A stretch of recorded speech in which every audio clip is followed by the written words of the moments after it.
We welcome Coach Chris Smelley, the head football coach of the Sylacauga Aggies, presented by Sylacauga Stop and Shop Auto Sales here on First Street in Sylacauga. Coach, a tale of two halves last week. My goodness, tell us about it.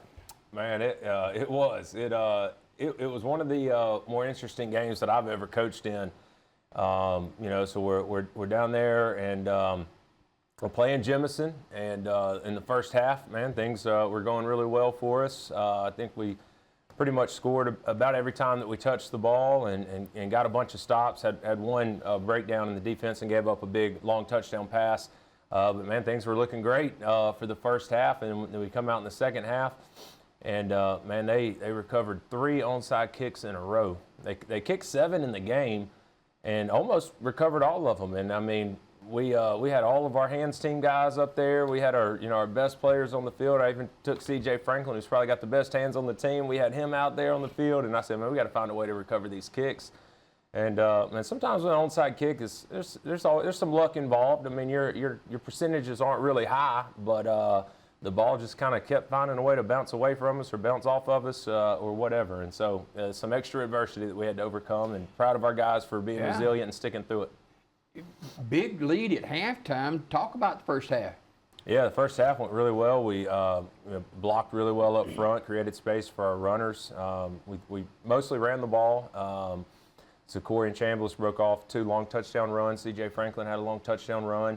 And so, things were really working in our favor, and our defense played well. Jemison was a kind of a heavy run team. And that had been something that we had struggled with the previous 2 weeks, and so that was a point of emphasis for us. Had a really, really good back that we kept corralled in the first half, and then he got loose a little bit in the second half when all the momentum shifted their way.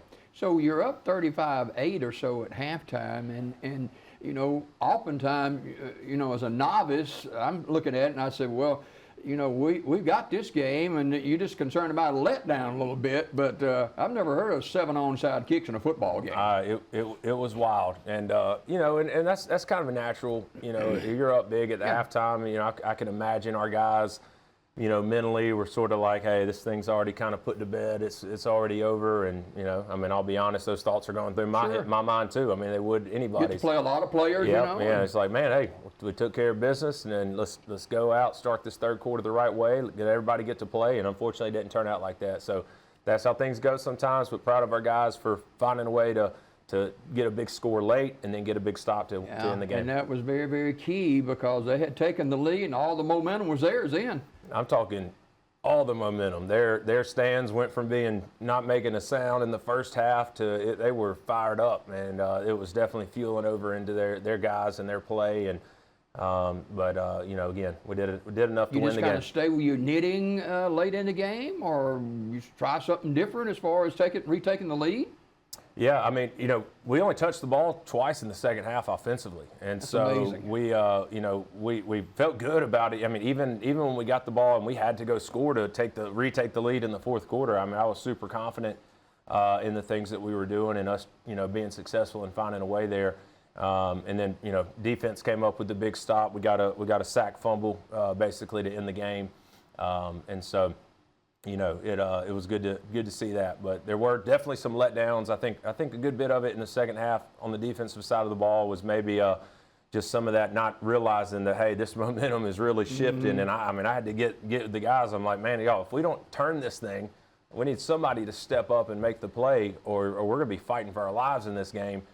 Which is basically what happened. A lot of times you lose momentum, you don't get it back. Yeah, and honestly, we never really did. I mean, even, we finally got the stop we needed. Even when they went up with just a few minutes left in the game, they kicked another onside kick. And we recovered it, were able to go down and score, and then got the stop at the end. Well, got to win, and that's all that matters. And on the road to Valley, always been a tough place to play football. A big region matchup for you. And if there's a must-win, this is pretty close to it tomorrow night. It definitely is, and we've looked at it like that, and we're approaching it like that.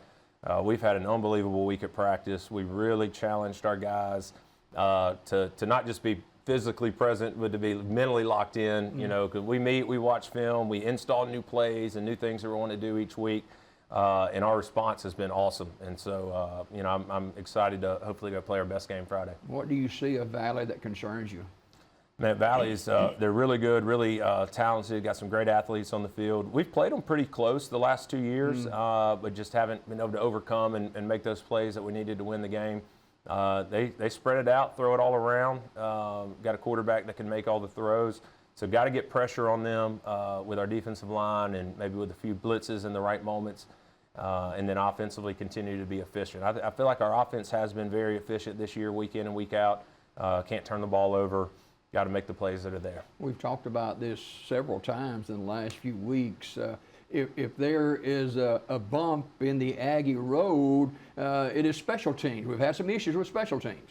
Yeah, we've really picked up in that area. We've worked hard as a coaching staff to start getting our guys prepared, and then kind of felt like a special teams let down last week with all the onside kicks. Sure. But man, some of that honestly, it's tough to control and super unexpected and pretty rare. But our special teams has really improved a lot. Anderson Adair has been really solid for us.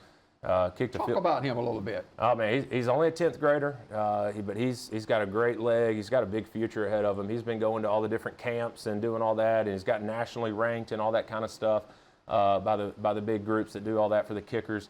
But he kicked a field goal in all 5 of our first games. I wonder if that probably is a Sylacauga record, honestly, to have 5 consecutive games with a field goal. But he's been really solid across the board and a big part of what we are as a team. Sylacauga 3-3 on the regular season, well into the second half of the year, 0-3 in region play. Need that W Friday night. Yeah, this will be a big one for us. You know, we still got the ability to make the playoffs, and you know, we sort of thought this all along that every game that we have on our schedule this year is a winnable football game. Certainly is still the case, and you know, it's just going to take our best effort. And I told our guys it's 1-0 every week. That's our goal. Just focus on each week, take it week by week. All right, Coach, thanks for dropping by today. Hey, thank you so much. All right, Coach Chris Smelley, the head football coach of the Sylacauga Aggies, brought to you today, of course, by Stop and Shop Auto Sales on West 1st Street, Sylacauga, on the road to take on the Valley Rams on Friday evening. We got more coming up.